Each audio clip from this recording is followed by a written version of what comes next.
Bonjour, aujourd'hui nous allons vous parler des minéraux et de la santé, plus précisément la médecine nucléaire. Aujourd'hui, nous sommes au Canada. Au Canada. Comme mon ami le disait tantôt, aujourd'hui nous allons parler de la médecine nucléaire. Nous allons vous présenter les différents types d'isotopes et comment fonctionne une caméra gamma. Bon, la médecine nucléaire est un examen diagnostique réalisé par une substance temporairement radioactive appelée un radioisotope. Le radioisotope est soit injecté oralement ou par voie intraveineuse. Le radioisotope adhère aux parois du corps et le patient est soumis à quelque chose qui ressemble à des rayons X pour produire une image de son corps. Cette méthode permet de détecter des tumeurs, des infections ou autres maladies. Pour être plus précis, la médecine nucléaire permet d'analyser la fonction rénale, voir le flux sanguin et le fonctionnement du cœur, examiner les poumons pour les problèmes respiratoires ou le flux sanguin.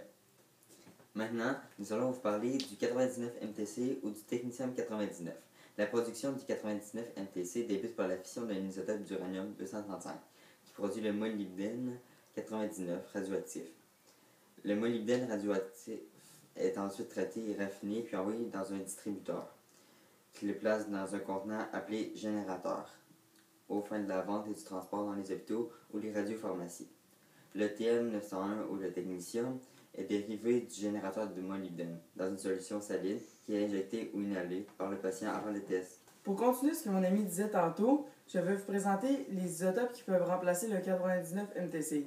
On a le thallium-201, l'iode 123 et le gallium-67.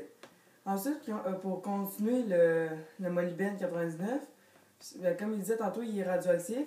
Il reste radioactif pendant 66 heures. Mais quand on le raffine en 99 MTC, le 99 MTC reste radioactif seulement pendant 6 heures, qui est moins dangereux pour le patient.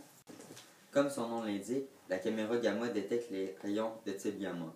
Ces rayons proviennent des patients. En fait, c'est quand les patients y ingèrent les isotopes, à la caméra, on les voit sur un fond blanc. On voit les personnes sur un fond blanc, puis on voit l'isotope marqué dans les organes en noir.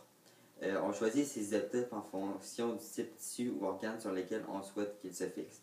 Comme si, mettons, on veut qu'il soit sur l'estomac ou sur le cœur. L'indice est placé sur la caméra gamma, comme je vous le disais. Cette caméra gamma possède voire 2 tailles de détection. C'est ce qui conclut notre vidéo pour aujourd'hui. Merci de nous avoir écoutés. Réalisé par Kevin et Mathieu, filmé par le mur sur lequel est à côté l'iPad.